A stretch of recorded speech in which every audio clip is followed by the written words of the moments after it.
Il est bon de louer l'Éternel, de te célébrer par des chants, ô Très-Haut, et de proclamer dès le point du jour ton amour, tout au long des nuits ta fidélité, sur la cithare à 10 cordes, sur le luth et sur la lyre. Ce que tu fais, Éternel, me remplit de joie, et j'acclamerai les ouvrages de tes mains. Que tes œuvres sont grandioses, Éternel, que tes pensées sont profondes. L'insensé n'y connaît rien, le sot ne peut les comprendre.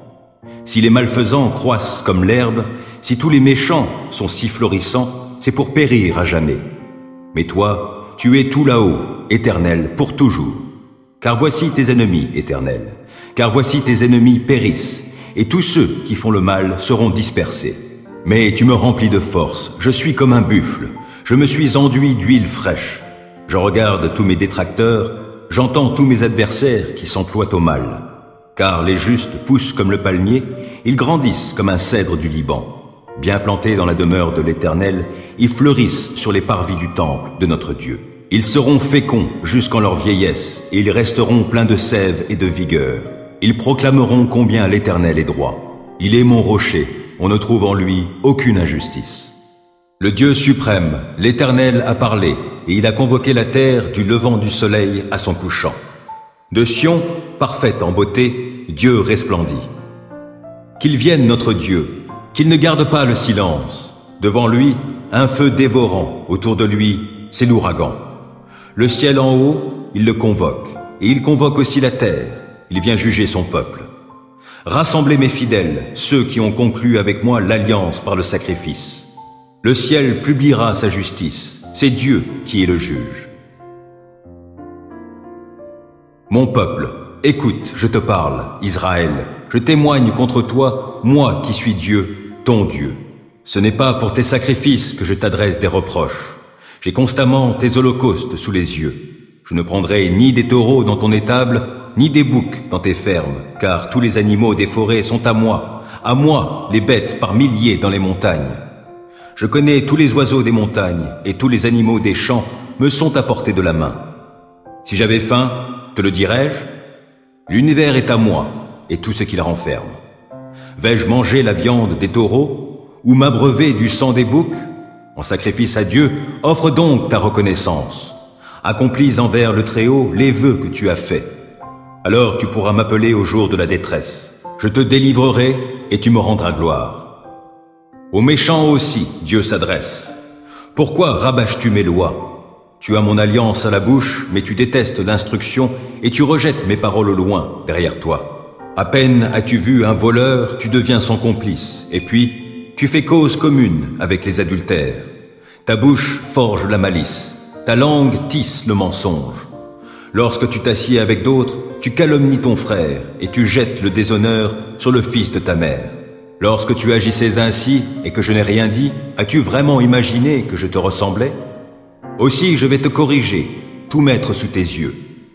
Comprenez donc cela, vous qui ignorez Dieu. Sinon, je vous déchirerai et nul ne vous délivrera. Qui, en guise de sacrifice, m'offre de la reconnaissance, celui-là me rend gloire. Et à celui qui règle son chemin, je ferai voir le salut que Dieu donne. Comme une biche tourne la tête vers le cours d'eau, je me tourne vers toi, ô Dieu. J'ai soif de Dieu, du Dieu vivant. Quand donc pourrais-je aller et me présenter devant Dieu? Mes larmes sont le pain de mes jours comme de mes nuits. Sans cesse on me répète, « Ton Dieu, où est-il donc ?» Alors que j'épanche mon cœur, je me souviens du temps où, avec le cortège, je m'avançais, marchant avec la foule vers le temple de Dieu, au milieu de la joie et des cris de reconnaissance de tout un peuple en fête. Pourquoi donc, ô mon âme, es-tu si abattue et gémis-tu sur moi? Mets ton espoir en Dieu. Je le louerai encore, car il est mon sauveur. Mon Dieu, mon âme est abattue. Voilà pourquoi je pense à toi du pays du Jourdain, des cimes de l'Hermon et du mont Mitséar. Un abîme en appelle un autre, au grondement de tes cascades. Tous tes flots et tes lames ont déferlé sur moi. Que, le jour, l'Éternel me montre son amour. Je passerai la nuit à chanter ses louanges et j'adresserai ma prière au Dieu qui me fait vivre. Car je veux dire à Dieu, lui qui est mon rocher. Pourquoi m'ignores-tu? Pourquoi donc me faut-il vivre dans la tristesse, subissant l'oppression de l'ennemi? Mes membres sont meurtris, mes ennemis m'insultent, sans cesse ils me demandent, « Ton Dieu, où est-il donc ?» Pourquoi donc, ô mon âme, es-tu si abattue, et gémis-tu sur moi? Mets ton espoir en Dieu, je le louerai encore, mon Sauveur et mon Dieu. Je bénirai l'Éternel en tout temps et à jamais, mes lèvres le loueront. Mon sujet de fierté, c'est l'Éternel. Que les humbles l'entendent et qu'ils se réjouissent. Venez proclamer avec moi que l'Éternel est grand, exaltons-le ensemble. Moi, je me suis tourné vers l'Éternel et il m'a répondu.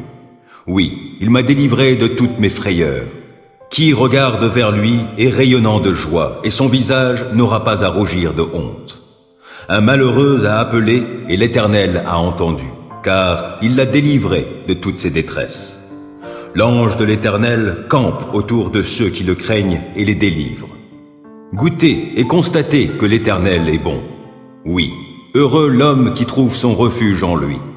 Craignez donc l'Éternel, vous, membres de son peuple saint, car pour ceux qui le craignent, il n'y a pas de manque. Le lion peut connaître la disette et la faim, mais pour ceux qui se tournent vers l'Éternel, il ne manquera aucun bien. Venez, mes fils, écoutez-moi, et je vous apprendrai à craindre l'Éternel. Qui désire une longue vie? Qui souhaite vivre de nombreux jours pour goûter au bonheur? Qu'il veille sur sa langue pour ne faire aucun mal, qu'aucun propos menteur ne passe sur ses lèvres. Détourne-toi du mal et fais ce qui est bien, cherche la paix avec ténacité. Les yeux de l'Éternel se tournent vers les justes, son oreille est tendue pour écouter leurs cris. Mais l'Éternel s'oppose à ceux qui font le mal, pour ôter de la terre jusqu'à leur souvenir. Lorsque les hommes justes lancent leurs cris vers lui, l'Éternel les entend. Aussi, il les délivre de toute leur détresse, car l'Éternel est proche de ceux qui ont le cœur brisé. Il sauve ceux qui ont un esprit abattu. De nombreux malheurs atteignent le juste, mais l'Éternel le délivre de tous. Il veille sur ses eaux. Aucun d'eux n'est brisé. Le malheur fera mourir le méchant, les ennemis du juste porteront leur condamnation, mais l'Éternel sauve la vie de tous ses serviteurs, et ceux dont il est le refuge ne seront jamais condamnés. Que tout mon être bénisse l'Éternel. Que tout ce que je suis bénisse le Dieu saint. Que tout mon être bénisse l'Éternel, sans oublier aucun de ses bienfaits. Car c'est lui qui pardonne tous tes péchés, c'est lui qui te guérit de toute maladie, qui t'arrache à la tombe. C'est lui qui te couronne d'amour, de compassion, et qui te comble de bonheur tout au long de ton existence. Et ta jeunesse, comme l'aigle, prend un nouvel essor. L'Éternel œuvre pour la justice, et il défend les droits de tous les opprimés. Il a révélé à Moïse de quelle façon il agit, et montré ses hauts faits au peuple d'Israël. L'Éternel est compatissant et miséricordieux. Il est plein de patience et débordant d'amour. Il ne tient pas rigueur sans cesse, et son ressentiment ne dure pas toujours. Il ne nous traite pas selon le mal que nous avons commis, il ne nous punit pas comme le méritent nos fautes. Autant le ciel est élevé au-dessus de la terre, autant son amour est intense en faveur de ceux qui le craignent. Autant l'Orient est loin de l'Occident, autant il éloigne de nous nos mauvaises actions. Et comme un père est rempli de tendresse pour ses enfants, l'Éternel est plein de tendresse en faveur de ceux qui le craignent. Il sait de quelle pâte nous sommes façonnés. Il tient compte du fait que nous sommes poussière. L'homme, sa vie ressemble à l'herbe. Lui, il fleurit comme une fleur des champs. Qu'un vent souffle sur elle, la voilà disparue. Le lieu qu'elle occupait ne la reconnaît plus. L'amour de l'Éternel est là depuis toujours et durera toujours en faveur de ceux qui le craignent. Il ne cesse d'agir pour la justice en faveur des enfants, de leurs enfants, en faveur de ceux qui restent fidèles à son alliance, de ceux qui tiennent compte de ses commandements pour les mettre en pratique. Dans les cieux, l'Éternel a établi son trône, et il exerce son pouvoir royal sur l'univers entier. Bénissez l'Éternel, vous tous, ses anges à la force puissante, vous qui exécutez ses ordres, prompts à lui obéir. Bénissez l'Éternel, vous toutes ses armées célestes, vous qui, à son service, exécutez sa volonté. Bénissez l'Éternel, toutes ses créatures, partout où il gouverne. Que tout mon être bénisse l'Éternel. À cette époque, Hérode, le gouverneur de la Galilée, entendit parler de Jésus. « Cet homme, dit-il à ses courtisans, c'est sûrement Jean-Baptiste. Le voilà ressuscité des morts. C'est pour cela qu'il détient le pouvoir de faire des miracles. » En effet, Hérode avait ordonné d'arrêter Jean, l'avait fait enchaîner et jeter en prison à cause d'Hérodiade, la femme de Philippe, son demi-frère, parce qu'il lui disait « Tu n'as pas le droit de la prendre pour femme ». Hérode cherchait donc à le faire mourir, mais il craignait la foule car elle considérait Jean-Baptiste comme un prophète. Or, le jour de l'anniversaire d'Hérode, la fille d'Hérodiade exécuta une danse devant les invités. Hérode était sous son charme. Aussi lui promit-il, avec serment, de lui donner tout ce qu'elle demanderait. À l'instigation de sa mère, elle lui dit « Donne-moi ici, sur un plat, la tête de Jean-Baptiste ». Cette demande attrista le roi, mais à cause de son serment et de ses invités, il donna l'ordre de la lui accorder. Il envoya un soldat décapiter Jean-Baptiste dans la prison. La tête de ce dernier fut apportée sur un plat et remise à la jeune fille qui la porta à sa mère. Les disciples de Jean-Baptiste vinrent prendre son corps pour l'enterrer, puis ils allèrent informer Jésus de ce qui s'était passé. Quand Jésus entendit la nouvelle, il quitta la contrée en bateau et se retira à l'écart, dans un endroit désert. Mais les foules l'apprirent. Elles sortirent de leur bourgade et le suivirent à pied. Aussi, quand Jésus descendit du bateau, il vit une foule nombreuse. Alors, il fut pris de compassion pour elle et guérit les malades. Le soir venu, les disciples s'approchèrent de lui et lui dirent « Cet endroit est désert et il se fait tard. Renvoie donc ces gens pour qu'ils aillent dans les villages voisins s'acheter de la nourriture. » Mais Jésus leur dit « Ils n'ont pas besoin d'y aller. Donnez-leur vous-même à manger. » Mais, lui répondirent-ils, nous n'avons ici que 5 pains et 2 poissons. Apportez-les-moi, leur dit Jésus. Il ordonna à la foule de s'asseoir sur l'herbe, puis il prit les 5 pains et les 2 poissons. Il leva les yeux vers le ciel et prononça la prière de bénédiction. Ensuite, il partagea les pains et les donna aux disciples qui les distribuèrent à la foule. Tout le monde mangea à satiété. On ramassa les morceaux qui restaient. On en remplit 12 paniers. Ceux qui avaient mangé étaient au nombre de 5000 hommes, sans compter les femmes et les enfants. Aussitôt après, Jésus pressa ses disciples de remonter dans le bateau pour qu'ils le précèdent de l'autre côté du lac, pendant qu'il renverrait la foule. Quand tout le monde se fut dispersé, il gravit une colline pour prier à l'écart. À la tombée de la nuit, il était là, tout seul. Pendant ce temps, à plusieurs centaines de mètres au large, le bateau luttait contre les vagues, car le vent était contraire. Vers la fin de la nuit, Jésus se dirigea vers ses disciples en marchant sur les eaux du lac. Quand ils le virent marcher sur l'eau, ils furent pris de panique. « C'est un fantôme » dirent-ils, et ils se mirent à pousser des cris de frayeur. Mais Jésus leur parla aussitôt. « Rassurez-vous, leur dit-il, c'est moi, n'ayez pas peur. » Alors Pierre lui dit, « Si c'est bien toi, Seigneur, ordonne-moi de venir te rejoindre sur l'eau. »« Viens, lui dit Jésus. » Aussitôt, Pierre descendit du bateau et se mit à marcher sur l'eau en direction de Jésus. Mais quand il remarqua combien le vent soufflait fort, il prit peur et, comme il commençait à s'enfoncer, il s'écria « Seigneur, sauve-moi » Aussitôt, Jésus lui tendit la main et le saisit. « Ta foi est bien petite, lui dit-il. Pourquoi as-tu douté ?» Puis ils montèrent tous deux dans le bateau. Le vent tomba. Les hommes qui se trouvaient dans l'embarcation se prosternèrent devant lui en disant « Tu es vraiment le Fils de Dieu ». Après avoir traversé le lac, ils touchèrent terre à Génézareth. Quand les habitants du lieu eurent reconnu Jésus, ils firent prévenir tout le voisinage et on lui amena tous les malades. Ils le suppliaient de leur permettre simplement de toucher la frange de son vêtement, et tous ceux qui la touchaient étaient guéris. Jésus dit à ses disciples: « Il est inévitable qu'il y ait pour les hommes des occasions de chute, mais malheur à celui qui crée de telles occasions. Mieux vaudrait pour lui être précipité dans le lac avec une pierre de meule attachée au cou que de provoquer la chute de l'un de ses petits. Prenez donc bien garde à vous-même. Si ton frère s'est rendu coupable d'une faute, reprends-le et, s'il change d'attitude, pardonne-lui. Et même s'il se rend coupable à ton égard 7 fois au cours de la même journée, et que 7 fois il vienne te trouver en disant qu'il change d'attitude, pardonne-lui. » Les apôtres dirent au Seigneur: « Augmente notre foi. » Si vous aviez la foi, leur répondit le Seigneur, même aussi petite qu'une graine de moutarde, vous pourriez commander à ce mûrier-là: arrache tes racines du sol et va te planter dans la mer, et il vous obéirait. Supposons que l'un de vous est un serviteur occupé à labourer ou à garder le troupeau. En le voyant rentrer des champs, lui direz-vous: viens vite, assieds-toi à table. Ne lui direz-vous pas plutôt: prépare-moi mon dîner, mets-toi en tenue pour me servir jusqu'à ce que j'ai fini de manger et de boire. Ensuite, tu mangeras et tu boiras à ton tour? Le maître doit-il une reconnaissance particulière à cet esclave parce qu'il a fait ce qui lui était commandé? Bien sûr que non. Il en est de même pour vous. Quand vous aurez fait tout ce qui vous est commandé, dites: nous ne sommes que des serviteurs sans mérite particulier. Nous n'avons fait que notre devoir. Alors qu'il se rendait à Jérusalem, Jésus longea la frontière entre la Samarie et la Galilée.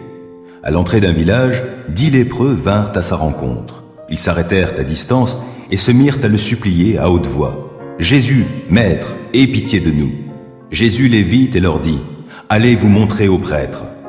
Pendant qu'ils y allaient, ils furent guéris. L'un d'eux, quand il se rendit compte qu'il était guéri, revint sur ses pas en louant Dieu à pleine voix.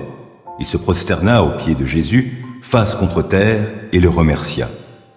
Or, c'était un Samaritain.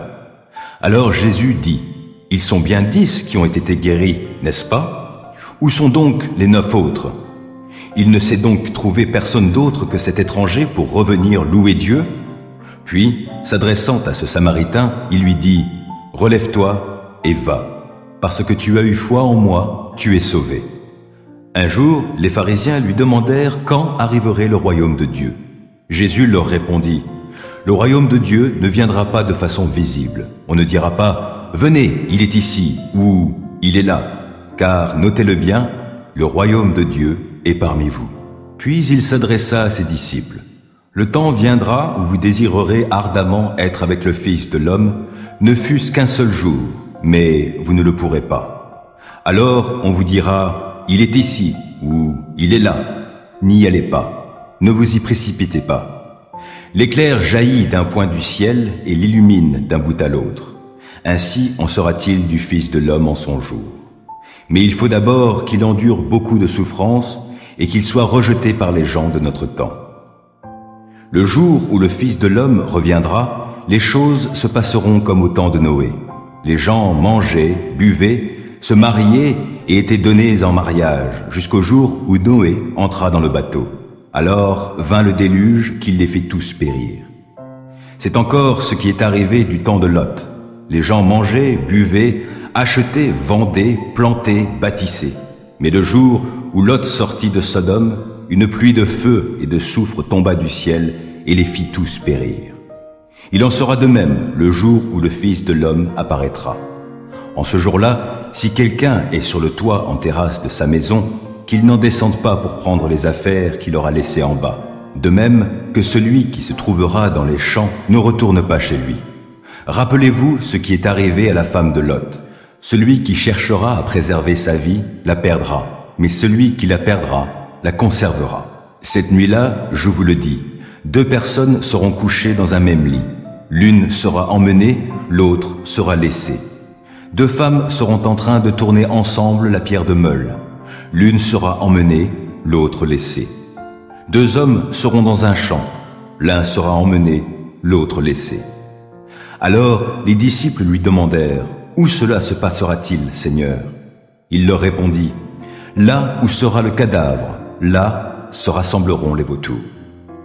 On était à quelques jours de la fête des pains sans levain, appelée la Pâque. Les chefs des prêtres et les spécialistes de la loi cherchaient un moyen de supprimer Jésus, mais ils avaient peur de la réaction du peuple. C'est alors que Satan entra dans le cœur de Judas, surnommé l'Iscariote, l'un des 12. Judas alla trouver les chefs des prêtres et les officiers de la garde du temple pour s'entendre avec eux sur la manière dont il leur livrerait Jésus. Ils en furent tout réjouis et convinrent de lui donner de l'argent. Il accepta et, dès lors, il chercha une occasion favorable pour leur livrer Jésus à l'insu de la foule. Le jour de la fête des pains sans levain, où l'on devait tuer l'agneau de la Pâque, arriva. Jésus envoya Pierre et Jean en leur disant: « Allez nous préparer le repas de la Pâque. » Où veux-tu que nous le préparions ? Lui demandèrent-ils. Eh bien, quand vous entrerez dans la ville, vous rencontrerez un homme portant une cruche d'eau. Suivez-le jusqu'à la maison où il entrera. Et voici comment vous parlerez au maître de maison. Le maître te fait dire, « Où est la pièce où je prendrai le repas de la Pâque avec mes disciples ?» Alors, il vous montrera, à l'étage supérieur, une grande pièce aménagée. C'est là que vous ferez les préparatifs. Ils partirent donc, trouvèrent tout comme Jésus le leur avait dit, et préparèrent le repas de la Pâque. Quand ce fut l'heure, Jésus se mit à table avec les apôtres. Il leur dit, « J'ai vivement désiré célébrer cette Pâque avec vous avant de souffrir. En effet, je vous le déclare, je ne la mangerai plus jusqu'au jour où tout ce qu'elle signifie sera accompli dans le royaume de Dieu. » Puis il prit une coupe, prononça la prière de reconnaissance et dit, « Prenez cette coupe et partagez-la entre vous, car, je vous le déclare, dorénavant, je ne boirai plus du fruit de la vigne jusqu'à ce que le royaume de Dieu vienne. » Ensuite, il prit du pain, remercia Dieu, le partagea en morceaux qu'il leur donna en disant, « Ceci est mon corps, qui est donné pour vous. Faites cela en souvenir de moi. » Après le repas, il fit de même pour la coupe en disant, « Ceci est la coupe de la nouvelle alliance conclue par mon sang, qui va être versée pour vous. D'ailleurs, voici, celui qui va me trahir est ici, à table avec moi. Certes, le Fils de l'homme s'en va selon ce que Dieu a décidé, mais malheur à l'homme par qui il est trahi. » Alors les disciples se demandèrent les uns aux autres lequel d'entre eux allait faire cela. Les disciples eurent une vive discussion. Il s'agissait de savoir lequel d'entre eux devait être considéré comme le plus grand. Jésus intervint. « Les rois des nations, dit-il, dominent leur peuple, et ceux qui exercent l'autorité sur elles se font appeler leurs bienfaiteurs. Il ne faut pas que vous agissiez ainsi. Au contraire, que le plus grand parmi vous soit comme le plus jeune, et que celui qui gouverne soit comme le serviteur. À votre avis, qui est le plus grand? Celui qui est assis à table ou celui qui sert? N'est-ce pas celui qui est assis à table? Eh bien, moi, au milieu de vous, je suis comme le serviteur. Vous êtes restés fidèlement avec moi au cours de mes épreuves. C'est pourquoi, comme mon Père m'a donné le royaume, je vous le donne à mon tour. Vous mangerez et vous boirez à ma table, dans mon royaume, et vous siégerez sur des trônes pour gouverner les 12 tribus d'Israël. Simon, Simon, fais attention. Satan vous a réclamé pour vous passer tous au crible, comme on secoue le blé pour le séparer de la balle. Mais moi, j'ai prié pour toi, pour que la foi ne vienne pas à te manquer. Et toi, le jour où tu seras revenu à moi, fortifie tes frères. Seigneur, lui dit Simon, je suis prêt, s'il le faut, à aller en prison avec toi, ou même à mourir. Pierre, reprit Jésus, je te l'assure, aujourd'hui même, avant que le coq chante, tu auras par 3 fois nié de me connaître. Puis, s'adressant à l'ensemble des disciples, il continua. Quand je vous ai envoyé sans bourse, ni sac de voyage, ni sandales, avez-vous manqué de quoi que ce soit? De rien, dirent-ils. Eh bien, maintenant, poursuivit-il, si vous avez une bourse, prenez-la. De même, si vous avez un sac, prenez-le. Et si vous n'avez pas d'épée, vendez votre manteau pour en acheter une. Car il est écrit, « Il a été mis au nombre des criminels, et cette parole doit s'accomplir pour moi. Car tout ce qui a été écrit de moi va s'accomplir. » « Seigneur, lui dirent-ils, voilà justement 2 épées. »« Cela suffit, leur répondit-il. Alors il sortit et se dirigea, comme d'habitude, vers le mont des Oliviers. Ses disciples s'y rendirent aussi avec lui. Quand il fut arrivé, il leur dit, « Priez pour ne pas céder à la tentation. » Puis il se retira à la distance d'un jet de pierre, se mit à genoux et pria ainsi. « Ô Père, si tu le veux, écarte de moi cette coupe. Toutefois, que ta volonté soit faite et non la mienne. » Un ange venu du ciel lui apparut et le fortifia. L'angoisse le saisit, sa prière se fit de plus en plus pressante, sa sueur devint comme des gouttes de sang qui tombaient à terre. Après avoir ainsi prié, il se releva et s'approcha de ses disciples. Il les trouva endormis, tant ils étaient accablés de tristesse. « Pourquoi dormez-vous » leur dit-il. « Debout, et priez pour ne pas céder à la tentation. » Il n'avait pas fini de parler quand toute une troupe surgit. À sa tête marchait le nommé Judas, l'un des 12. Il s'approcha de Jésus pour l'embrasser, mais Jésus lui dit: « Judas, c'est par un baiser que tu trahis le Fils de l'homme ?» En voyant ce qui allait se passer, les compagnons de Jésus lui demandèrent: « Maître, devons-nous frapper avec nos épées ?» Et immédiatement, l'un d'eux frappa le serviteur du grand prêtre et lui emporta l'oreille droite. Mais Jésus les retint en disant: « Laissez faire, même ceci. » Puis il toucha l'oreille du blessé et le guérit. Il se tourna ensuite vers les chefs des prêtres, les chefs des gardes du temple et les responsables du peuple qui avaient accompagné cette troupe pour le prendre. « Me prenez-vous pour un bandit pour que vous soyez venus avec épée et gourdin? J'étais chaque jour avec vous dans la cour du temple et personne n'a mis la main sur moi. Mais maintenant, c'est votre heure et les ténèbres vont exercer leur pouvoir. » Alors, ils se saisirent de lui et le conduisirent dans le palais du grand prêtre. Pierre suivait à distance. Au milieu de la cour, on avait allumé un feu et les gens étaient assis autour. Pierre s'assit au milieu du groupe.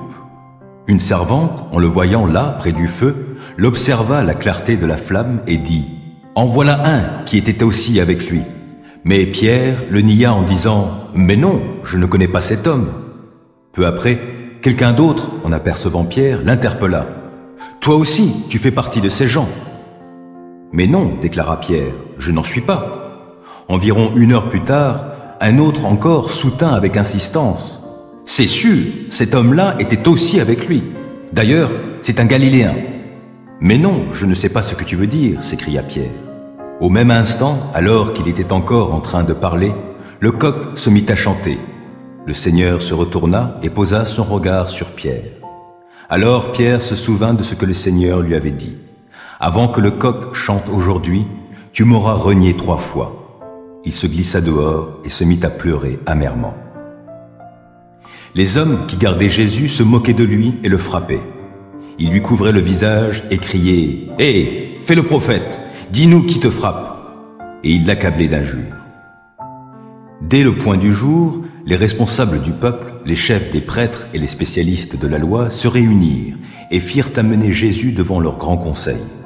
L'interrogatoire commença. « Si tu es le Messie, déclare-le-nous. » Jésus leur dit: « Si je vous réponds, vous ne croirez pas. Et si je vous pose des questions, vous ne me répondrez pas. Mais à partir de maintenant, le Fils de l'homme siégera à la droite du Dieu Tout-Puissant. » Alors, ils se mirent à crier tous ensemble: « Tu es donc le Fils de Dieu !»« Vous dites vous-même que je le suis, » répondit Jésus. Là-dessus, ils s'écrièrent: « Qu'avons-nous encore besoin de témoignages? Nous venons de l'entendre nous-mêmes de sa bouche. » Que la grâce et la paix vous soient accordées par Dieu notre Père et par le Seigneur Jésus-Christ. J'exprime à mon Dieu ma reconnaissance chaque fois que je pense à vous. Je prie pour vous tous en toute occasion, et c'est toujours avec joie que je le fais. Oui, je remercie Dieu pour votre solidarité qui, depuis le premier jour jusqu'à maintenant, a contribué à l'annonce de l'Évangile. Et j'en suis fermement persuadé, celui qui a commencé en vous son œuvre bonne, la poursuivra jusqu'à son achèvement au jour de Jésus-Christ. Tels sont mes sentiments envers vous tous. Et il est juste que je les éprouve. En effet, vous occupez une place particulière dans mon cœur, car vous prenez tous une part active à la grâce que Dieu m'accorde, aussi bien quand je suis enchaîné dans ma cellule que lorsque je défends l'Évangile et que je l'établis fermement. Oui, Dieu m'en est témoin. Je vous aime tous de l'affection que vous porte Jésus-Christ. Et voici ce que je demande dans mes prières. C'est que votre amour gagne de plus en plus en pleine connaissance et en parfait discernement pour que vous puissiez discerner ce qui est important. Ainsi vous serez purs et irréprochables au jour de Christ, où vous paraîtrez devant lui chargés d'œuvres justes, ce fruit que Jésus-Christ aura produit en vous, à la gloire et à la louange de Dieu. Je tiens à ce que vous le sachiez, frères et sœurs, ce qui m'est arrivé a plutôt servi la cause de l'Évangile. En effet, toute la garde prétorienne et tous les autres savent que c'est parce que je sers Christ que je suis en prison. De plus, mon emprisonnement a encouragé la plupart des frères et sœurs à faire confiance au Seigneur. Aussi redouble-t-il d'audace pour annoncer sans crainte la parole de Dieu. Quelques-uns, il est vrai, sont poussés par la jalousie et par un esprit de rivalité, mais d'autres annoncent Christ dans un bon esprit. Ces derniers agissent par amour. Ils savent que si je suis ici, c'est pour défendre l'Évangile. Quant aux premiers, ils annoncent Christ dans un esprit de rivalité, avec des motifs qui ne sont pas innocents. Ils veulent rendre ma captivité encore plus pénible. Qu'importe, après tout. De toute façon, que ce soit avec des arrière-pensées ou en toute sincérité, Christ est annoncé et je m'en réjouis. Mieux encore, je continuerai à m'en réjouir, car je suis certain que toutes ces épreuves aboutiront à mon salut, grâce à vos prières pour moi et à l'assistance de l'Esprit de Jésus-Christ. Car ce que j'attends et que j'espère de toutes mes forces, c'est de n'avoir à rougir de rien, mais au contraire, maintenant comme toujours, de manifester en ma personne, avec une pleine assurance, la grandeur de Christ, soit par ma vie, soit par ma mort. Pour moi, en effet, la vie c'est Christ et la mort est un gain.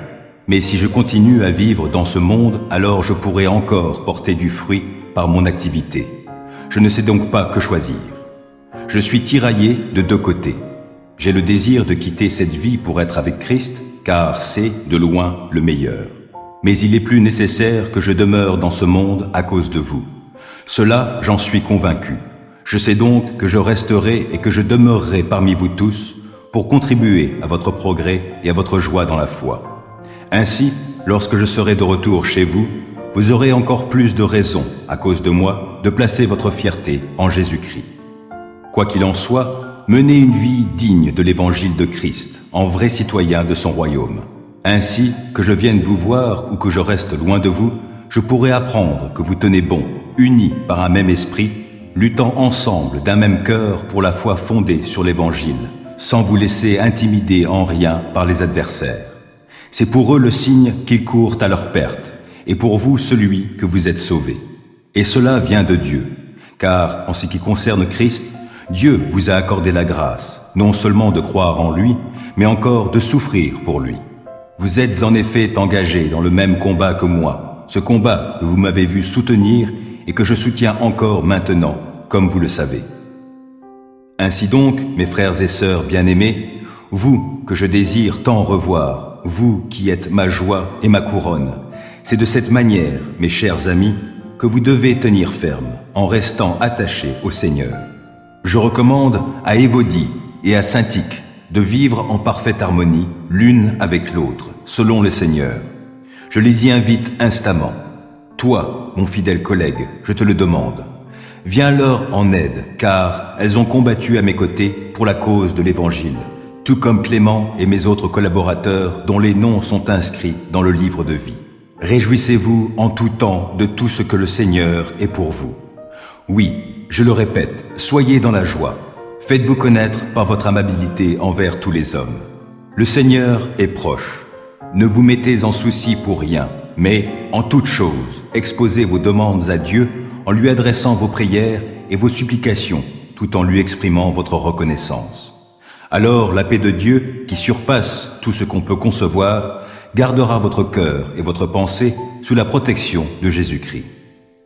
Enfin, frères et sœurs, nourrissez vos pensées de tout ce qui est vrai, noble, juste, pur, digne d'amour ou d'approbation, de tout ce qui est vertueux et mérite louange.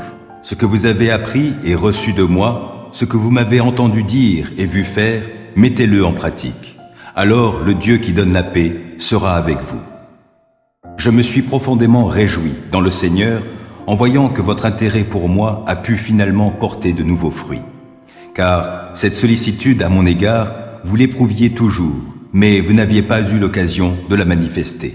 Ce n'est pas le besoin qui me fait parler ainsi, car j'ai appris en toutes circonstances à être content avec ce que j'ai. Je sais vivre dans le dénuement, je sais aussi vivre dans l'abondance. C'est le secret que j'ai appris.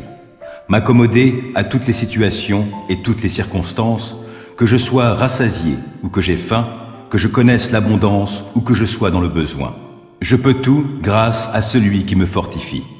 Pourtant, vous avez bien fait de prendre part à ma détresse. Comme vous le savez, Philippiens, dans les premiers temps de mon activité pour la cause de l'Évangile, lorsque j'ai quitté la Macédoine, aucune autre église n'est entrée avec moi dans un échange réciproque de dons matériels et spirituels.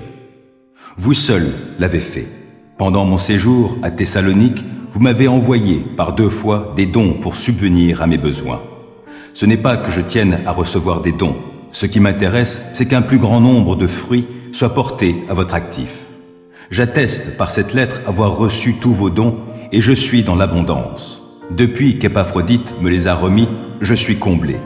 Ils ont été pour moi comme le doux parfum d'une offrande agréée par Dieu et qui lui fait plaisir. Aussi, mon Dieu subviendra pleinement à tous vos besoins. Il le fera selon sa glorieuse richesse qui se manifeste en Jésus-Christ. À notre Dieu et Père soit la gloire dans tous les siècles. Amen. Saluez tous ceux qui, par leur union avec Jésus-Christ, font partie du peuple saint. Les frères qui sont ici avec moi vous saluent. Tous les membres du peuple saint vous adressent leurs salutations, et en particulier ceux qui sont au service de l'empereur. Que la grâce du Seigneur Jésus-Christ soit avec vous. Cette lettre vous est adressée par Paul, serviteur de Jésus-Christ, qui a été appelé à être apôtre et choisi pour proclamer l'évangile de Dieu, la bonne nouvelle que Dieu avait promise par ses prophètes dans les Saintes Écritures. Elle parle de son Fils qui, dans son humanité, descend de David et qui a été institué Fils de Dieu avec puissance lorsque le Saint-Esprit l'a ressuscité, Jésus-Christ, notre Seigneur. Par lui, j'ai reçu la grâce d'être apôtre pour amener, en son nom, des hommes de tous les peuples à lui obéir en croyant. Vous êtes de ceux-là, vous que Jésus-Christ a appelés à lui. Je vous écris, à vous tous qui êtes à Rome, les bien-aimés de Dieu, et qui ont été appelés à faire partie du peuple saint. Que la grâce et la paix vous soient accordées par Dieu notre Père et par le Seigneur Jésus-Christ. Tout d'abord, je remercie mon Dieu par Jésus-Christ au sujet de vous tous, parce qu'on parle de votre foi dans le monde entier. Dieu m'en est témoin, lui que je sers de tout mon être en proclamant l'évangile qui concerne son Fils. Dans toutes mes prières, je ne cesse de faire mention de vous à toute occasion, et je lui demande de me donner enfin l'occasion de vous rendre visite, si telle est sa volonté. Car j'ai le vif désir d'aller vous voir pour vous transmettre quelques dons de la grâce par l'Esprit en vue d'affermir votre foi, ou mieux, pour que, lorsque je serai parmi vous, nous nous encouragions mutuellement, vous et moi, par la foi qui nous est commune. Je tiens à ce que vous le sachiez, frères et sœurs. J'ai souvent formé le projet de me rendre chez vous, afin de récolter quelques fruits parmi vous, comme je l'ai fait parmi bien d'autres peuples. Mais j'en ai été empêché jusqu'à présent. Je me dois à tous les non-juifs, civilisés ou non, instruits ou ignorants. Voilà pourquoi je désire aussi vous annoncer l'Évangile à vous qui êtes à Rome. Car je n'ai pas honte de l'Évangile. C'est la puissance de Dieu par laquelle il sauve tous ceux qui croient, les Juifs en premier lieu et aussi les non-Juifs. En effet, cet Évangile nous révèle en quoi consiste la justice que Dieu accorde. Elle est reçue par la foi et rien que par la foi. Comme il est dit dans l'Écriture, le juste vivra grâce à la foi. La colère de Dieu se manifeste du haut du ciel contre les hommes qui ne l'honorent pas et ne respectent pas sa volonté. Ils étouffent ainsi malhonnêtement la vérité. En effet, ce qu'on peut connaître de Dieu est clair pour eux, Dieu lui-même le leur ayant fait connaître. Car depuis la création du monde, les perfections invisibles de Dieu, sa puissance éternelle et sa divinité se voient dans ses œuvres, quand on y réfléchit. Ils n'ont donc aucune excuse, car alors qu'ils connaissent Dieu, ils ne lui rendent pas l'honneur que l'on doit à Dieu et ne lui expriment pas leur reconnaissance. Ils se sont égarés dans des raisonnements absurdes et leur pensée dépourvue d'intelligence s'est trouvée obscurcie. Ils se prétendent sages, mais ils sont devenus fous.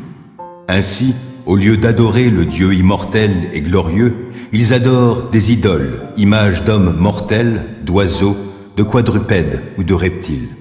C'est pourquoi Dieu les a abandonnés aux passions de leur cœur qui les portent à des pratiques dégradantes, de sorte qu'ils ont avili leur propre corps. Oui, ils ont délibérément échangé la vérité concernant Dieu contre le mensonge. Ils ont adoré la créature et lui ont rendu un culte au lieu du Créateur, lui qui est béni éternellement. Amen. Voilà pourquoi Dieu les a abandonnés à des passions avilissantes. Leurs femmes ont renoncé aux relations sexuelles naturelles pour se livrer à des pratiques contre nature. Les hommes, de même, délaissant les rapports naturels avec le sexe féminin, se sont enflammés de désir les uns pour les autres. Ils ont commis entre hommes des actes honteux et ont reçu en leur personne le salaire que méritaient leurs égarements. Ils n'ont pas jugé bon de connaître Dieu, c'est pourquoi Dieu les a abandonnés à leurs pensées faussées, si bien qu'ils font ce qu'on ne doit pas. Ils accumulent toutes sortes d'injustices et de méchanceté, d'envie et de vices. Ils sont pleins de jalousie, de meurtre, de querelles, de trahison, de perversité. Ce sont des médisants, des calomniateurs, des ennemis de Dieu, arrogants, orgueilleux, fanfarons, ingénieux à faire le mal. Ils manquent à leur devoir envers leurs parents. Ils sont dépourvus d'intelligence et de loyauté, insensibles, impitoyables. Ils connaissent très bien la sentence de Dieu qui déclare passibles de mort ceux qui agissent ainsi. Malgré cela, non seulement ils commettent de telles actions, mais encore ils approuvent ceux qui les font. Nous voulons vous faire connaître, frères et sœurs, la grâce que Dieu a accordée aux églises de Macédoine. Elles ont été mises à l'épreuve par de multiples détresses, mais les croyants, animés d'une joie débordante et malgré leur extrême pauvreté, ont fait preuve d'une très grande générosité. Ils sont allés jusqu'à la limite de leurs moyens, et même au-delà, j'en suis témoin. Spontanément et avec une vive insistance, ils nous ont demandé la faveur de prendre part à l'assistance destinée à ceux qui, à Jérusalem, font partie du peuple saint. Dépassant toutes nos espérances, ils se sont tout d'abord donnés eux-mêmes au Seigneur et ensuite, conformément à la volonté de Dieu, ils se sont mis à notre disposition. Aussi, avons-nous encouragé Tite à mener à bonne fin chez vous cette œuvre de générosité qu'il avait si bien mise en train. Vous êtes riches dans tous les domaines, qu'il s'agisse de la foi, de la parole ou de la connaissance, du zèle en toutes choses ou de l'amour qui, de notre cœur, a gagné le vôtre. Cherchez donc aussi à exceller dans cette œuvre de générosité. Ce n'est pas un ordre que je vous donne, mais en mentionnant le zèle que d'autres ont déployé, je cherche à éprouver l'authenticité de votre amour. Car vous savez comment notre Seigneur Jésus-Christ a manifesté sa grâce envers nous. Lui qui était riche, il s'est fait pauvre pour vous afin que par sa pauvreté, vous soyez enrichis. C'est donc un simple avis que je vous donne et c'est ce qui vous convient. En effet, n'avez-vous pas été les premiers, dès l'an dernier, non seulement à agir, mais à prendre l'initiative de ce projet? Achevez donc à présent de le réaliser. Menez-le à terme, selon vos moyens, avec le même empressement que vous avez mis à le décider. Lorsqu'on donne de bon cœur, Dieu accepte ce don en tenant compte de ce que l'on a et non de ce que l'on n'a pas. Il n'est pas question de vous réduire vous-même à l'extrémité pour que d'autres soient soulagés. Il s'agit simplement de suivre le principe de l'égalité. Dans la circonstance présente, par votre superflu, vous pouvez venir en aide à ceux qui sont dans le besoin. Aussi, par leur superflu, ils pourront un jour subvenir à vos besoins. Ainsi s'établit l'égalité, suivant cette parole de l'Écriture. Celui qui en avait ramassé beaucoup n'en avait pas de trop, et celui qui en avait ramassé peu n'en manquait pas. Je remercie Dieu d'avoir inspiré à Tite autant d'empressement pour vous que j'en ai moi-même. Non seulement il a accepté ma proposition de se rendre chez vous, mais il avait déjà décidé, avec un très grand empressement, de se rendre lui-même chez vous. Nous envoyons avec lui le frère qui est apprécié dans toutes les églises pour son travail au service de l'Évangile.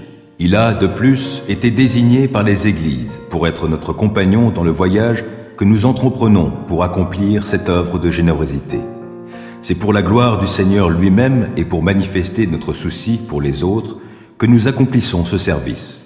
Nous tenons à éviter toute critique quant à notre manière de nous occuper de ces sommes importantes. En effet, nous avons à cœur d'avoir une conduite irréprochable, non seulement devant le Seigneur, mais aussi devant les hommes. Avec eux, nous envoyons encore ce troisième frère, dont nous avons eu bien des fois l'occasion d'apprécier le dévouement. Dans le cas présent, son empressement est d'autant plus vif qu'il a une pleine confiance en vous. Ainsi, je vous recommande, Tite, comme mon compagnon et mon collaborateur auprès de vous, nos frères comme les délégués des églises, des hommes qui font honneur à Christ. Donnez-leur donc la preuve, et par eux, à toutes les églises, que votre amour n'est pas un vain mot, et que c'est à juste titre que nous nous sommes montrés fiers de vous devant eux. Voici la loi concernant le sacrifice de réparation. C'est une chose très sainte. On égorgera la victime du sacrifice de réparation au même endroit que l'Holocauste, et l'on aspergera de son sang tous les côtés de l'autel. On en offrira toutes les parties grasses, c'est-à-dire la queue, la graisse qui recouvre les entrailles, les 2 rognons, la graisse qui les enveloppe, et celle qui couvre le dos, ainsi que le dessus du foie qu'on enlèvera avec les rognons. Le prêtre les brûlera sur l'autel. C'est un sacrifice de réparation consumé par le feu pour l'Éternel. Tout homme faisant partie des prêtres pourra en manger. Il le consommera dans un lieu saint, car c'est une chose très sainte. La même loi régit le sacrifice de réparation et le sacrifice pour le péché. La viande de la victime revient au prêtre qui fait l'expiation. Quand un prêtre offre l'holocauste d'une personne, la peau de la victime qui l'a offerte lui revient. Toute offrande cuite au four dans une marmite ou une poêle reviendra au prêtre qui l'a offerte. Par contre, toute autre offrande, pétrie à l'huile ou sans huile, appartiendra à tous les descendants d'Aaron, sans distinction. Voici la loi concernant le sacrifice de communion que l'on offre à l'Éternel. Si l'on offre comme expression de sa reconnaissance, on offrira avec ce sacrifice de reconnaissance des gâteaux sans levain, pétris à l'huile, et des galettes sans levain arrosées d'huile, ainsi que des gâteaux faits de fleurs de farine pétris à l'huile. On présentera l'offrande sur des gâteaux de pain levés pour compléter le sacrifice de communion, offert par reconnaissance. On prélèvera sur chacune de ces offrandes une portion pour l'offrir à l'Éternel. Celle-ci reviendra au prêtre qui aura fait l'aspersion du sang pour le sacrifice de communion. La viande du sacrifice de communion, offert par reconnaissance, sera mangée le jour où l'on l'offre. On n'en laissera rien jusqu'au lendemain matin. Si le sacrifice de communion est offert pour accomplir un vœu ou comme don volontaire, une partie de la viande de la victime sera mangée le jour où on l'offre, mais le reste pourra être mangé le lendemain. Ce qui restera de la viande du sacrifice le surlendemain sera brûlé. Si l'on en mange le surlendemain, celui qui a offert le sacrifice ne sera pas agréé, son sacrifice ne compte pas. Car cette viande est devenue impure, et celui qui en mange se rend coupable d'une faute. Si la viande est entrée en contact avec une personne ou un objet rituellement impur, on ne la mangera pas, il faudra la brûler. Toute personne rituellement pure pourra manger de la viande du sacrifice de communion. Mais si quelqu'un mange de la viande du sacrifice de communion qui appartient à l'Éternel, alors qu'il se trouve en état d'impureté rituelle, il sera retranché de son peuple. De même, si quelqu'un mange de la viande du sacrifice de communion qui appartient à l'Éternel, après avoir touché quoi que ce soit de rituellement impur, impureté d'homme, animal impur ou quelque autre impureté abominable, il sera retranché de son peuple. L'Éternel parla à Moïse en ces termes. « Dis aux Israélites, vous ne mangerez pas de graisse de bœuf, de mouton ni de chèvre. La graisse d'une bête crevée ou déchiquetée par un fauve pourra servir à d'autres usages, mais vous ne devez pas en manger. En effet, celui qui mange de la graisse des animaux qu'on offre à l'Éternel en la consumant par le feu sera retranché de son peuple. Nulle part où vous habiterez, vous ne consommerez de sang, que ce soit celui d'un oiseau ou d'un quadrupède. Si une personne consomme du sang, quel qu'il soit, elle sera retranchée de son peuple. » L'Éternel parla à Moïse en ces termes. « Dis aux Israélites, celui qui offre à l'Éternel un sacrifice de communion en apportera la part qu'il donne à l'Éternel. Il apportera de ses propres mains pour qu'elle soit consumée par le feu pour l'Éternel. Il apportera la graisse avec la poitrine de l'animal et il fera avec la poitrine le geste de présentation devant l'Éternel. Le prêtre brûlera la graisse sur l'autel. Quant à la poitrine, elle reviendra à Aaron et à ses fils. Vous donnerez aussi comme offrande au prêtre le gigot droit de vos sacrifices de communion. Celui des fils d'Aaron, qui offrira le sang et les parties grasses des sacrifices de communion, aura ainsi comme part le gigot droit. Car je reçois des Israélites la poitrine pour laquelle on fait le geste de présentation et le gigot que l'on prélève sur les sacrifices de communion, et je les donne au prêtre Aaron et à ses descendants. C'est une prescription qui restera en vigueur à perpétuité pour les Israélites. C'est la part qui revient à Aaron et à ses descendants sur les sacrifices consumés par le feu qui appartiennent à l'Éternel, à partir du jour où ils seront installés dans leur fonction de prêtre pour l'Éternel. C'est là ce que l'Éternel ordonna aux Israélites de donner aux prêtres à partir du jour où ceux-ci reçoivent l'onction. C'est une règle en vigueur à perpétuité pour toutes les générations. Telles sont les lois concernant l'Holocauste, l'offrande, le sacrifice pour le péché, le sacrifice de réparation, celui qu'on offre à l'occasion d'une investiture, et le sacrifice de communion. L'Éternel les a donnés à Moïse, au mont Sinaï, le jour où il commanda aux Israélites de lui offrir leurs sacrifices et leurs offrandes dans le désert du Sinaï. L'Éternel s'adressa à Moïse en ces termes. « Instruis Aaron et ses fils des cas où ils doivent se tenir à l'écart des offrandes saintes des Israélites, afin de ne pas profaner ma sainteté au travers des choses qu'ils me consacrent. Je suis l'Éternel. Dis-leur, pour les générations présentes et futures, si l'un de vos descendants s'approche en état d'impureté rituelle des offrandes saintes que les Israélites m'ont consacrées, il sera exclu de ma présence. Je suis l'Éternel. Aucun descendant d'Aaron atteint d'une maladie de la peau à caractère évolutif ou d'une gonorrhée ne mangera des offrandes saintes jusqu'à ce qu'il soit en état de pureté. La même règle s'appliquera à celui qui aura touché toute impureté liée à un cadavre, à celui qui aura une émission séminale, qui aura touché quelque bestiole qui se meut à ras de terre et rend impur, ou une personne dont le contact rend impur, quelle que soit l'impureté. Celui qui aura eu de tels contacts restera en état d'impureté jusqu'au soir, et il ne mangera pas d'offrande sainte, sans s'être lavé le corps à l'eau. Après le coucher du soleil, il sera pur, et alors seulement il pourra manger des offrandes saintes, car c'est sa nourriture. Il ne doit pas manger de bêtes crevées ou déchirées par une bête sauvage, cela le rendrait impur. Je suis l'Éternel. Les prêtres devront observer mes prescriptions pour ne pas se charger d'une faute et mourir pour avoir commis en cela une profanation. Moi, l'Éternel, je les rends saints.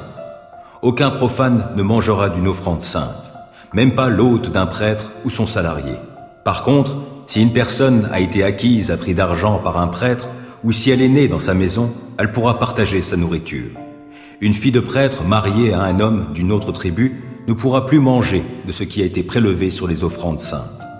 Mais si elle est devenue veuve ou si elle a été répudiée et est sans enfant, et qu'elle soit retournée dans la maison de son père comme au temps de sa jeunesse, elle partagera la nourriture de son père, mais aucun profane n'en mangera. Si quelqu'un a mangé par inadvertance une offrande sainte, il en rendra l'équivalent au prêtre en y ajoutant un cinquième. Les prêtres ne profaneront pas les offrandes saintes des Israélites, ce qu'ils prélèvent pour l'Éternel.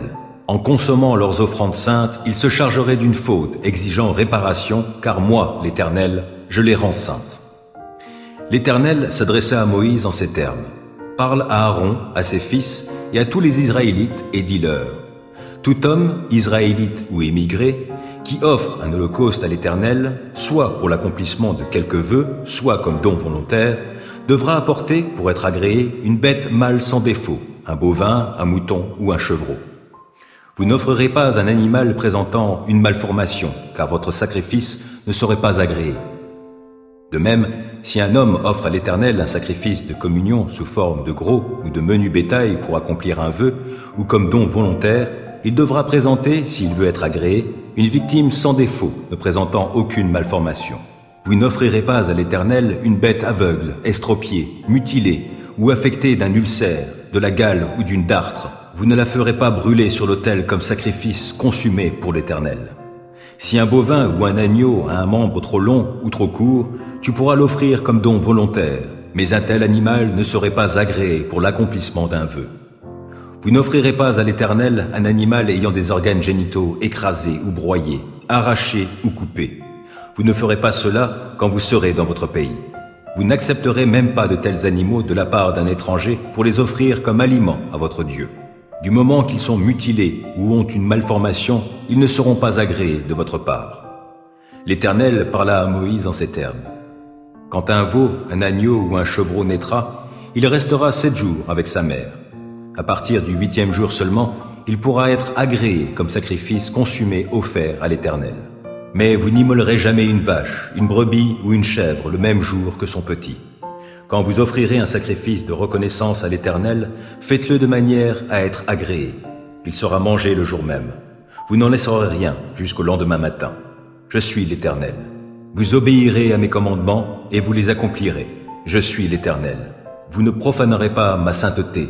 Ma sainteté sera respectée par les Israélites. Moi, l'Éternel, je vous rends saint, moi qui vous ai fait sortir d'Égypte pour être votre Dieu. Je suis l'Éternel. Que la grâce et la paix vous soient accordées par Dieu notre Père et par le Seigneur Jésus-Christ. Nous devons toujours remercier Dieu à votre sujet, frères et sœurs, et il est juste que nous le fassions. En effet, votre foi fait de magnifiques progrès, et, en chacun de vous, l'amour que vous vous portez les uns aux autres ne cesse d'augmenter. Aussi, exprimons-nous dans les églises de Dieu notre fierté en ce qui vous concerne, à cause de votre persévérance et de votre foi au milieu de toutes les persécutions et de toutes les détresses que vous endurez. Ici se laisse voir le juste jugement de Dieu qui désire vous trouver digne de son royaume pour lequel vous souffrez. En effet, il est juste aux yeux de Dieu de rendre la souffrance à ceux qui vous font souffrir et de vous accorder, à vous qui souffrez, du repos avec nous. Cela se produira lorsque le Seigneur Jésus apparaîtra du haut du ciel, avec ses anges puissants et dans une flamme. Ce jour-là, il punira comme il le mérite ceux qui ne connaissent pas Dieu et qui n'obéissent pas à l'évangile de notre Seigneur Jésus. Ils auront pour châtiment une ruine éternelle, loin de la présence du Seigneur et de sa puissance glorieuse, lorsqu'il viendra pour être en ce jour-là honoré dans la personne des membres du peuple saint et admiré dans la personne de tous les croyants. Et vous aussi, vous en ferez partie, puisque vous avez cru au message que nous vous avons annoncé. C'est pourquoi nous prions continuellement notre Dieu pour vous, qu'il vous trouve digne de l'appel qu'il vous a adressé et que, par sa puissance, il fasse aboutir tous vos désirs de faire le bien et rendre parfaite l'œuvre que votre foi vous fait entreprendre. Ainsi, le Seigneur Jésus-Christ sera honoré en vous et vous serez honorés en lui. Ce sera là un effet de la grâce de notre Dieu et Seigneur Jésus-Christ. Quant à l'époque et au moment de ces événements, vous n'avez pas besoin, frères et sœurs, qu'on vous écrive à ce sujet. Vous savez fort bien, vous-même, que le jour du Seigneur viendra de façon aussi inattendue qu'un voleur en pleine nuit. Lorsque les gens diront « paix et sécurité », alors la ruine fondra subitement sur eux, comme les douleurs saisissent la femme enceinte, et aucun n'échappera. Mais vous, frères et sœurs, vous n'êtes pas dans les ténèbres pour que le jour du Seigneur vous surprenne comme un voleur, car vous êtes tous enfants de la lumière, enfants du jour. Nous n'appartenons ni à la nuit, ni aux ténèbres. Ne dormons donc pas comme le reste des hommes, mais restons vigilants et faisons preuve de modération. Ceux qui dorment, dorment la nuit, et ceux qui s'enivrent, s'enivrent la nuit. Mais nous qui sommes enfants du jour, faisons preuve de modération. Revêtons-nous de la cuirasse de la foi et de l'amour, et mettons le casque de l'espérance du salut. Car Dieu ne nous a pas destinés à connaître sa colère, mais à posséder le salut par notre Seigneur Jésus-Christ. Il est mort pour nous afin que, vivants ou morts, nous entrions ensemble avec lui dans la vie. C'est pourquoi encouragez-vous les uns les autres et aidez-vous mutuellement à grandir dans la foi, comme vous le faites déjà. Nous vous demandons, frères et sœurs, d'apprécier ceux qui travaillent parmi vous, qui vous dirigent au nom du Seigneur et qui vous avertissent. Témoignez-leur une grande estime et de l'affection à cause de leur travail. Vivez en paix entre vous. Nous vous le recommandons, frères et sœurs. Avertissez ceux qui mènent une vie déréglée, réconfortez ceux qui sont découragés, soutenez les faibles, soyez patients envers tous. Veillez à ce que personne ne rende le mal pour le mal, mais, en toute occasion, recherchez le bien dans vos rapports mutuels comme envers tous les hommes. Soyez toujours dans la joie, priez sans cesse. Remerciez Dieu en toutes circonstances. Telle est pour vous la volonté que Dieu a exprimée en Jésus-Christ. N'éteignez pas l'action de l'Esprit, ne méprisez pas les prophéties. Au contraire, examinez toutes choses, retenez ce qui est bon et gardez-vous de ce qui est mauvais sous quelque forme que ce soit. Que le Dieu de paix vous rende lui-même entièrement saint et qu'il vous garde parfaitement esprit, âme et corps pour que vous soyez irréprochables lors de la venue de notre Seigneur Jésus-Christ. Celui qui vous appelle est fidèle et c'est lui qui accomplira tout cela. Frères et sœurs, priez aussi pour nous. Saluez-vous entre vous par un baiser fraternel. Je vous en conjure par le Seigneur, que cette lettre soit lue à tous les frères et sœurs. Que la grâce de notre Seigneur Jésus-Christ soit avec vous. Éternel, je t'ai appelé. Viens en hâte à mon secours. Prête l'oreille à ma voix quand je crie à toi. Considère ma prière comme de l'encens placé devant toi, et mes mains tendues vers toi comme l'offrande du soir. Que ma bouche, ô Éternel, reste sous ta surveillance. Veille aux portes de mes lèvres. Ne me laisse pas tendre vers le mal, de peur que je commette des actions perverses avec ceux qui font le mal, ou que je prenne part à ceux dont ils se repaissent. Si le juste me reprend, il me prouve son amour. Qu'il me fasse des reproches, c'est sur ma tête un parfum que je ne refuse pas. Mais aux méfaits des méchants, j'opposerai ma prière toujours à nouveau. Que leur chef soit précipité contre les rochers. Alors on écoutera mes paroles, car elles sont appréciables. Comme si l'on labourait et herçait la terre, voici que nos os sont dispersés à l'orée du séjour des morts. C'est vers toi, ô Éternel, qui est mon Seigneur, que se tournent mes regards. Je cherche en toi mon refuge. Ne me laisse pas périr. Garde-moi des pièges qu'ils ont tendus sous mes pas et des traquenards de ces malfaisants. Que les méchants tous ensemble tombent dans leurs propres pièges et que moi je passe sur le chemin sans dommage. Puisque vous êtes les enfants bien-aimés de Dieu, suivez l'exemple de votre Père. Que votre vie soit dirigée par l'amour. De même que Christ nous a aimés et a livré lui-même sa vie à Dieu pour nous, comme une offrande et un sacrifice dont le parfum plaît à Dieu. Quant à l'immoralité et aux pratiques dégradantes sous toutes leurs formes et à la soif de posséder, qu'il n'en soit pas même question entre vous. Ce ne sont pas des sujets de conversation qui conviennent aux membres du peuple saint, pas plus que les propos grossiers ou stupides et les plaisanteries équivoques. C'est inconvenant. Exprimez plutôt votre reconnaissance envers Dieu. Car sachez-le bien, aucun homme qui se livre à l'immoralité, à des pratiques dégradantes ou à la soif de posséder, qui est une idolâtrie, n'a d'héritage dans le royaume de Christ et de Dieu. Que personne ne vous trompe par des discours sans valeur. Ce sont ces désordres qui attirent la colère de Dieu sur ceux qui refusent de lui obéir. Ne vous associez pas à ces gens-là. Autrefois, certes, vous apparteniez aux ténèbres, mais à présent, par votre union avec le Seigneur, vous appartenez à la lumière. Comportez-vous donc comme des enfants de la lumière, car ce que produit la lumière, c'est tout ce qui est bon, juste et vrai. Efforcez-vous de discerner ce qui plaît au Seigneur. Ne participez pas aux pratiques stériles que favorisent les ténèbres, mais démasquez-les plutôt. Car tout ce que ces gens-là font en cachette est si honteux qu'on n'ose même pas en parler.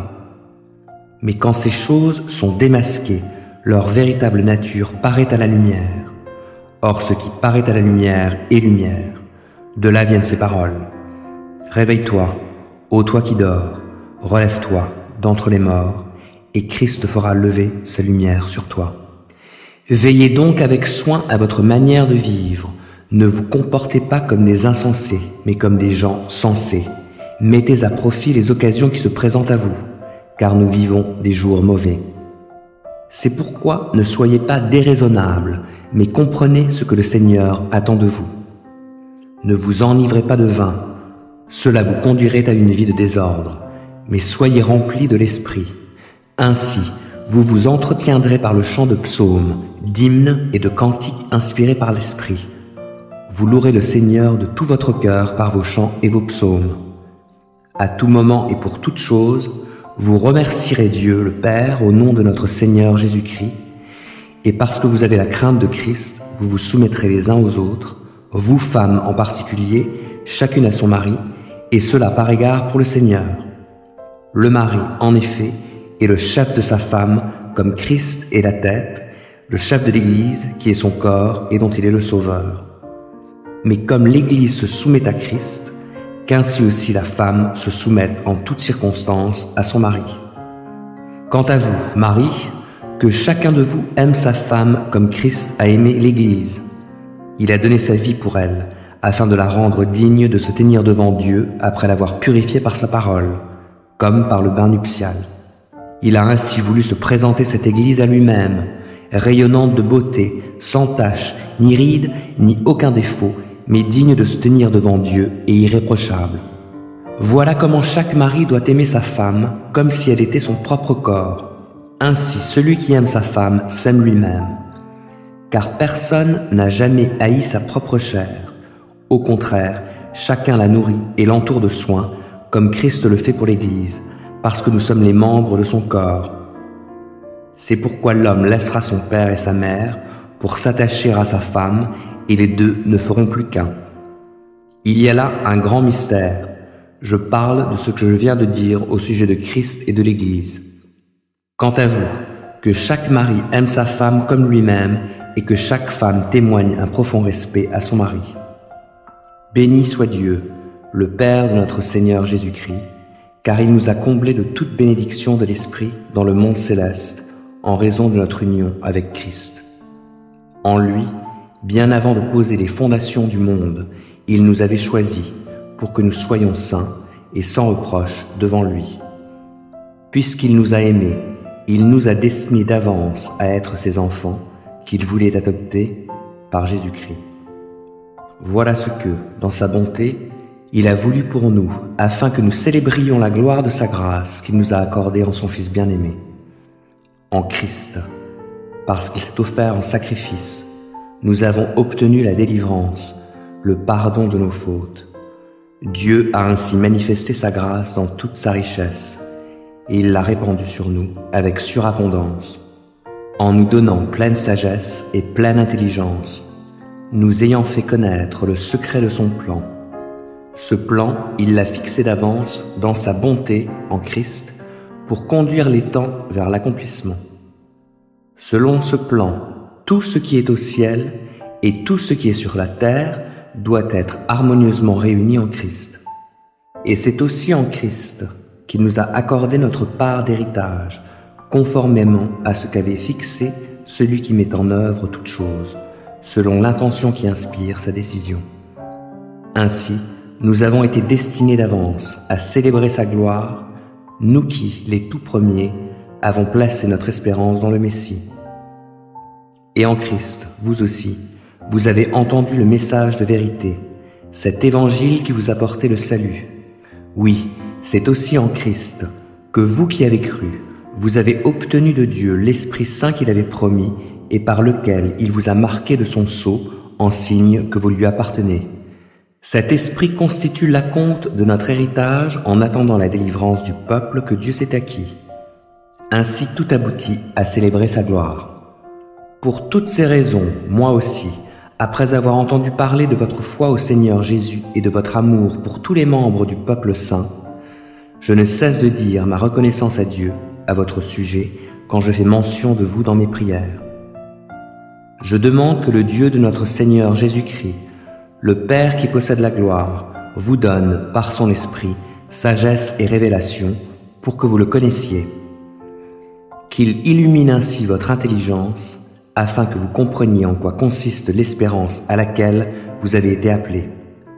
Quelle est la glorieuse richesse de l'héritage que Dieu vous fera partager avec les membres du peuple saint, et quelle est l'extraordinaire grandeur de la puissance qu'il met en œuvre en notre faveur, à nous qui plaçons notre confiance en lui. Cette puissance, en effet, il l'a déployée dans toute sa force en la faisant agir en Christ lorsqu'il l'a ressuscité et l'a fait siéger à sa droite dans le monde céleste. Là, Christ est placé bien au-dessus de toute autorité, de toute puissance, de toute domination et de toute souveraineté, au-dessus de tout nom qui puisse être cité, non seulement dans le monde présent, mais aussi dans le monde à venir. Dieu a tout placé sous ses pieds, et Christ, qui domine toutes choses, il l'a donné pour chef à l'Église qui est son corps, lui en qui habite la plénitude du Dieu qui remplit tout en tous. Maître, traitez vos serviteurs avec justice et d'une manière équitable, car vous savez que vous avez, vous aussi, un Maître dans le ciel. Persévérez dans la prière. Soyez vigilants dans ce domaine et reconnaissants envers Dieu. Lorsque vous priez, intercédez en même temps pour nous, afin que Dieu nous donne des occasions d'annoncer sa parole, de proclamer le secret de son plan qui concerne Christ. C'est à cause de ce message que je suis en prison. Demandez donc à Dieu que, par ma prédication, je puisse faire connaître clairement ce message, comme il est de mon devoir de le faire. Conduisez-vous avec sagesse dans vos relations avec ceux du dehors, en mettant à profit toutes les occasions qui se présentent à vous. Que votre parole soit toujours empreinte de la grâce de Dieu et pleine de saveur pour savoir comment répondre avec à propos à chacun. Tychique, notre cher frère, qui est un serviteur fidèle et notre collaborateur dans l'œuvre du Seigneur, vous mettra au courant de tout ce qui me concerne. Je l'envoie exprès chez vous pour qu'il vous donne de mes nouvelles et qu'ainsi il vous encourage. J'envoie avec lui Onésime, notre cher et fidèle frère, qui est l'un des vôtres. Ils vous mettront au courant de tout ce qui se passe ici. Vous avez les salutations d'Aristarque, mon compagnon de prison, et du cousin de Barnabas, Marc, au sujet duquel vous avez reçu mes instructions. S'il vient vous voir, faites-lui bon accueil. Jésus, encore appelé Justus, vous salue également. Ces hommes sont les seuls croyants d'origine juive qui travaillent avec moi pour le royaume de Dieu. Ils ont été pour moi un encouragement. Épaphras, qui est aussi l'un des vôtres, et un serviteur de Jésus-Christ, vous envoie également ses salutations. Il combat sans cesse pour vous dans ses prières, pour que vous teniez bon, comme des adultes dans la foi, prêts à accomplir pleinement la volonté de Dieu. Je lui rends ce témoignage. Il se dépense beaucoup pour vous, ainsi que pour ceux de Laodicée et de Hiérapolis. Notre cher ami Luc, le médecin, et Déma vous saluent. Veuillez saluer de notre part les frères et sœurs de Laodicée, ainsi que Nympha et l'Église qui se réunit dans sa maison. Lorsque cette lettre aura été lue chez vous, faites en sorte qu'elle soit également lue dans l'Église des Laodicéens, et lisez vous-même celle qui vous sera transmise par les Laodicéens. Dites à Archippe, veille sur le ministère que tu as reçu dans l'œuvre du Seigneur pour bien l'accomplir. Moi, Paul, je vous adresse mes salutations en les écrivant de ma propre main. Ne m'oubliez pas alors que je suis en prison. Que la grâce de Dieu soit avec vous. Que votre amour fraternel demeure vivant. Ne négligez pas de pratiquer l'hospitalité, car certains, en l'exerçant, ont accueilli des anges sans le savoir. Ayez le souci de ceux qui sont en prison, comme si vous étiez en prison avec eux, et de ceux qui sont maltraités, puisque vous aussi, vous partagez leurs conditions terrestres. Que chacun respecte le mariage et que les époux restent fidèles l'un à l'autre, car Dieu jugera les débauchés et les adultères. Que votre conduite ne soit pas guidée par l'amour de l'argent. Contentez-vous de ce que vous avez présentement, car Dieu lui-même a dit « Je ne te laisserai pas, non, je ne t'abandonnerai jamais ». Aussi pouvons-nous dire avec assurance « Le Seigneur vient à mon secours, je n'aurai pas de crainte, que me feraient les hommes ?» Souvenez-vous de vos anciens conducteurs qui vous ont annoncé la parole de Dieu. Considérez l'aboutissement de toute leur vie et imitez leur foi. Jésus-Christ est le même hier, aujourd'hui et pour toujours. Ne vous laissez pas entraîner par toutes sortes de doctrines qui sont étrangères à notre foi. Ce qui est bien, en effet, c'est que notre cœur soit affermi par la grâce divine et non par des aliments qui n'ont jamais profité à ceux qui avaient coutume de les consommer. Nous avons un autel, mais les prêtres qui servent dans le sanctuaire n'ont pas le droit de manger ce qui est offert. En effet, le sang des animaux offerts en sacrifice pour le péché est apporté dans le sanctuaire par le grand prêtre, mais leurs corps sont brûlés à l'extérieur du camp. C'est pourquoi Jésus, lui aussi, est mort à l'extérieur de la ville pour purifier le peuple par son propre sang. Allons donc à lui en sortant à l'extérieur du camp et acceptons d'être méprisés comme lui, car ici-bas, nous n'avons pas de cité permanente. C'est la cité à venir que nous recherchons. Par Jésus, offrons donc en tout temps à Dieu un sacrifice de louange qui consiste à célébrer son nom. Ne négligez pas de pratiquer la bienfaisance et l'entraide. Voilà les sacrifices auxquels Dieu prend plaisir.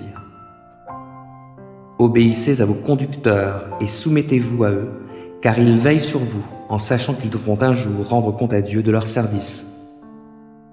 Qu'ils puissent ainsi s'acquitter de leurs tâches avec joie et non pas en gémissant, ce qui ne vous serait d'aucun avantage. Priez pour nous, car nous sommes convaincus d'avoir une bonne conscience, puisque nous sommes résolus à bien nous conduire en toute occasion.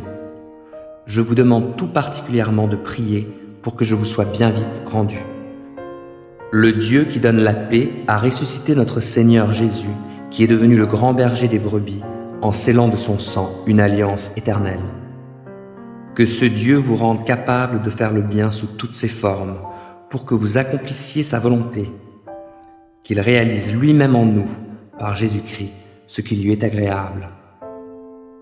À lui soit la gloire pour l'éternité. Amen. Je vous le demande, frères et sœurs, Accueillez avec patience la parole d'encouragement que je vous adresse. Je vous ai d'ailleurs écrit brièvement. Sachez que notre frère Timothée a été libéré. S'il arrive assez tôt, j'irai vous voir avec lui. Saluez tous vos dirigeants et tous ceux qui font partie du peuple saint. Les frères et sœurs d'Italie vous saluent. Que la grâce de Dieu vous accompagne tous. Première lettre de Timothée 2.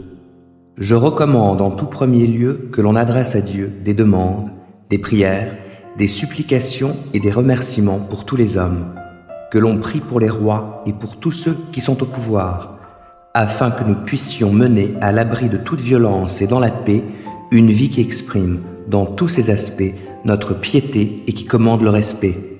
Voilà ce qui est bien devant Dieu, notre Sauveur, ce qu'il approuve, car il veut que tous les hommes soient sauvés et parviennent à la connaissance de la vérité. En effet, il y a un seul Dieu, et de même aussi un seul médiateur entre Dieu et les hommes, un homme, Jésus-Christ. Il a offert sa vie en rançon pour tous. Tel est le témoignage qui a été rendu au moment voulu. C'est pour publier ce témoignage que j'ai été institué prédicateur et apôtre. Je dis la vérité, je ne mens pas, pour enseigner aux non-juifs ce qui concerne la foi et la vérité. C'est pourquoi je veux qu'en tout lieu les hommes prient en élevant vers le ciel des mains pures, sans colère ni esprit de dispute. Je veux que les femmes agissent de même, en s'habillant décemment, avec discrétion et simplicité. Qu'elles ne se parent pas d'une coiffure recherchée, d'or, de perles ou de toilettes somptueuses, mais plutôt d'œuvres bonnes, comme il convient à des femmes qui déclarent vivre pour Dieu. Que la femme reçoive l'instruction dans un esprit de paix et de parfaite soumission. Je ne permets pas à une femme d'enseigner ni de prendre autorité sur l'homme. Qu'elle garde plutôt une attitude paisible. En effet, Adam fut créé le premier, Ève ensuite. Ce n'est pas Adam qui a été détourné de la vérité, c'est la femme, et elle a désobéi au commandement de Dieu. Mais elle sera sauvée grâce à sa descendance. Quant aux femmes, elles seront sauvées si elles persévèrent dans la foi, dans l'amour et dans une vie sainte en gardant en tout le sens de la mesure.